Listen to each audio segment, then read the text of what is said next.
But when the man brought it out, he cradled it in his hand and then dusted it off uh, so that you could read the label on the bottle, showing how long that they had kept it in there. And Martha brought down the house by saying they had a little man down there in the basement who would pour dirt on the bottle of wine that they brought up to show us. So that we had lots of great visits with Don in Virginia. I was his best man, and I forgot to give. We went down to Kentucky for him to get married, and he gave me the $5 that I was supposed to give the minister, and I forgot to give the minister the $5. So he accused me of keeping that money forever. I really did send it on to the other. This was a happenstance. It was kind of interesting that we met this way and that we became such long-lasting and friends. When at later time in life, when when Cutter Laboratories, where I was working, was having a lot of problems with the polio vaccine incident, he called me on the phone from a plane, and he asked if a senator could help me in any way, and I thought that was a fantastic offer. But he had a lot of good friends and influential friends. When I went to bacteriology department at Ohio State, I was assigned to a lab room where there were two other graduate students working, and one of those graduate students was a fellow named Ed Steinhaus, and Ed Steinhaus and I became good friends. He was from North Dakota, and he was just getting he was in his last year of getting his PhD in bacteriology. Ed was a real go-getter, hard-working guy who had lots of good humor, and he was really impressed with me, I'm sure, because in just a matter of a couple of hours, I understood. He told me what his research work was all about, and I understood what he was talking about, and must have asked some intelligent questions, because he was a great supporter. The first year at school, graduate school, I had never been away to college, so I didn't take graduate school very seriously, and the faculty there wondered if I was really good enough to keep around. And when Ed Steinhaus heard that, he really lowered the boom. If you can imagine somebody who's really intense, he had a lot of intensity about everything he did. He went in and argued with my advisor and the head of the department that they were asleep at the switch. Here was a young kid who was 18 years old coming to graduate school for the first time, and he didn't get any support, and he told me this years later, didn't get any, so that they ended up giving me a scholarship, a fellowship, which increased my salary from $50 a month to $60 a month. And I stayed in graduate school and stayed there.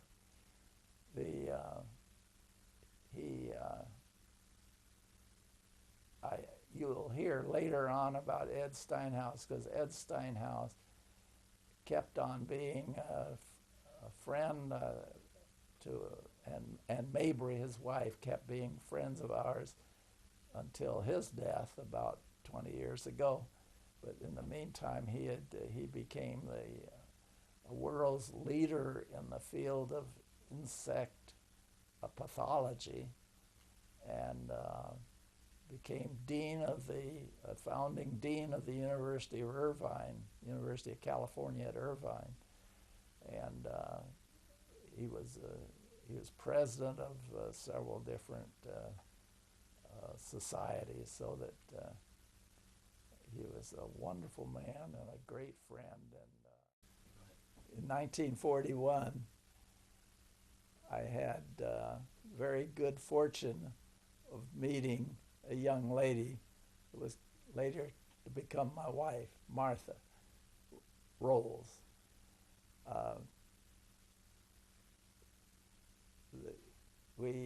She was raised on a farm, but was working up in Columbus as a secretary, and we met in kind of an interesting way.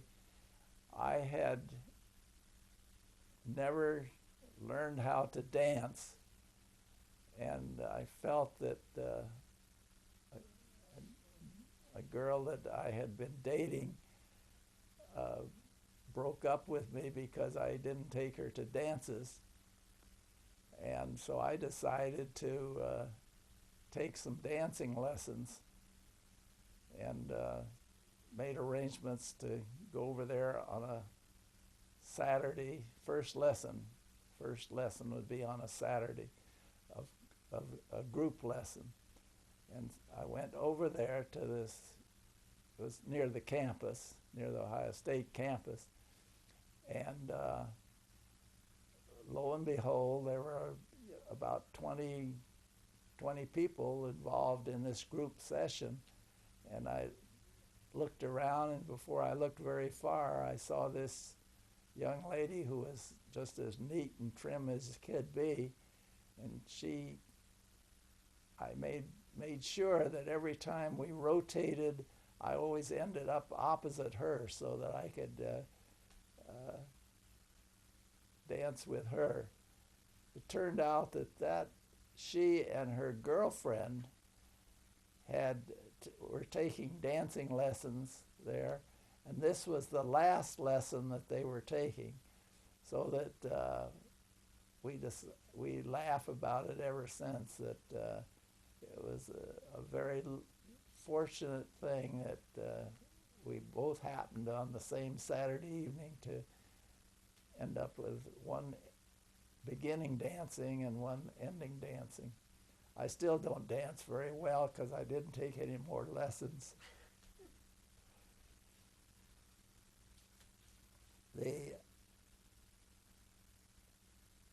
We enjoyed one another's company, and we went together for about 2 years, and finally ended up one Christmas Day with the snow outside of her house, with my giving her an engagement ring.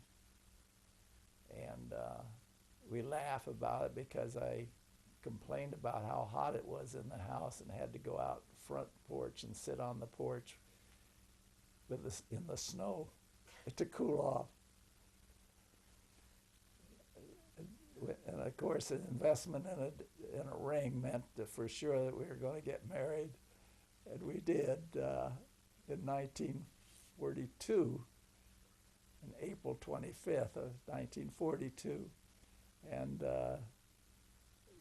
got married in Bremen and had a reception at her family's house. And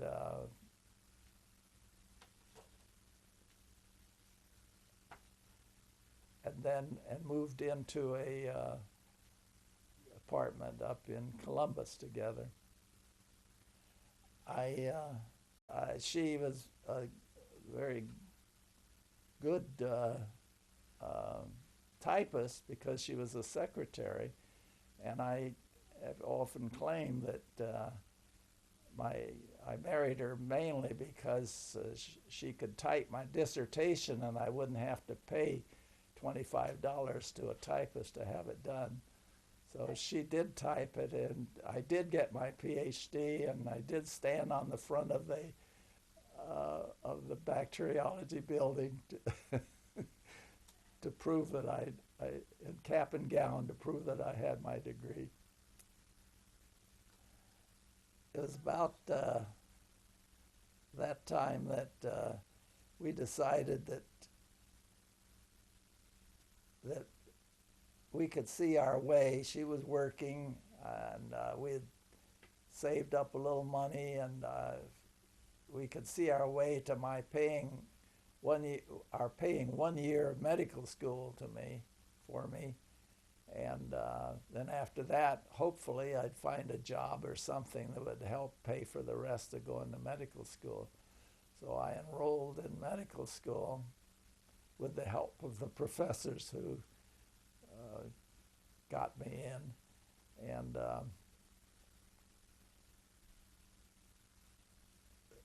within about 3 or 4 months after I enrolled in med school, the Army and Navy took over all students, and I then became a private in the Army, and the Army paid all of the expenses of tuition and everything else, books, and paid, because we didn't stay in barracks, they paid for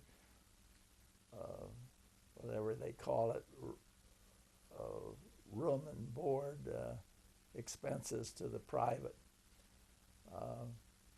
So we immediately moved out of the beautiful $75 a month apartment into a $35 appointment. $30 when I shovel the coal to keep it going, keep the furnace going. And we lived this was on West 5th Street, West 5th Avenue in Columbus.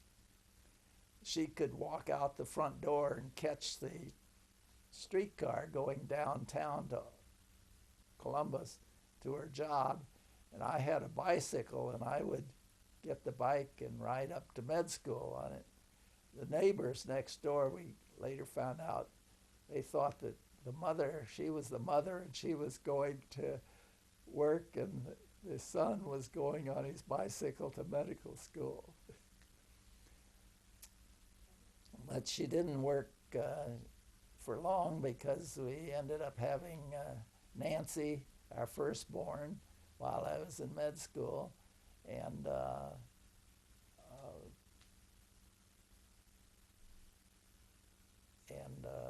I had a visit by Mariel, the aunt, who had posed with me, who had sat in front of the oak tree with me in Biggs, California, came to visit us, and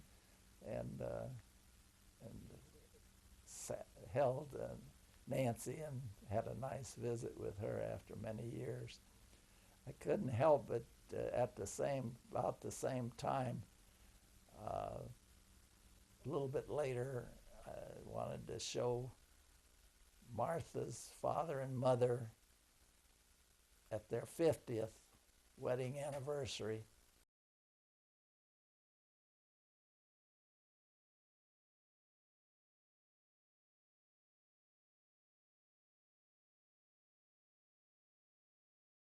Our middle daughter, Marcia, went on a visit back to Ohio, and when Martha's father was 85, took a picture that I thought captured the essence of a man who had worked hard on the farm for his lifetime. And it was a good summary of what he was. Med school went along fine with me. I thought I was interested in pathology, and I did what's called an externship. Because they were so short of residents, a student extern in pathology had to actually do the autopsies, and this included opening the brains and cutting out the organs and everything else. I thought I was interested in it, and the pathologist, until the pathologist asked me if I'd like to help him on a forensic problem down in Vinton County, southern Ohio, on a person who had died about 7 days before and had laid out in the field for that period of time. And I said, yes, I would help him.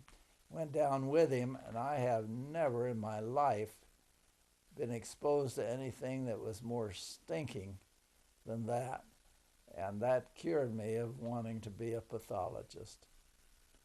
So, managed to get through medical school without any problems and without doing any damage.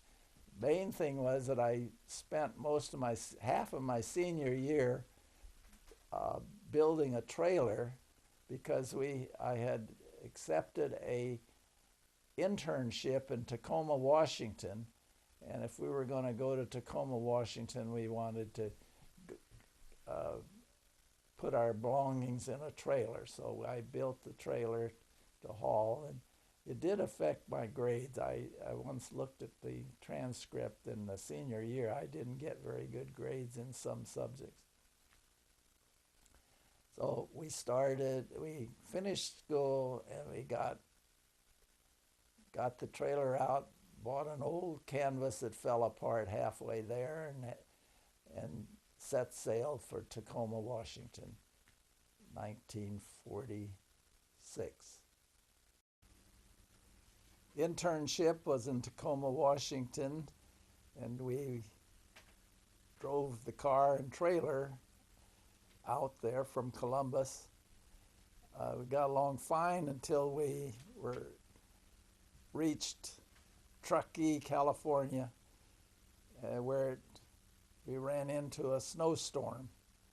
We stayed at the old hotel in Truckee, which is still there, and then set out to go over the mountains. And the trailer started swaying all around, and the snow was getting deeper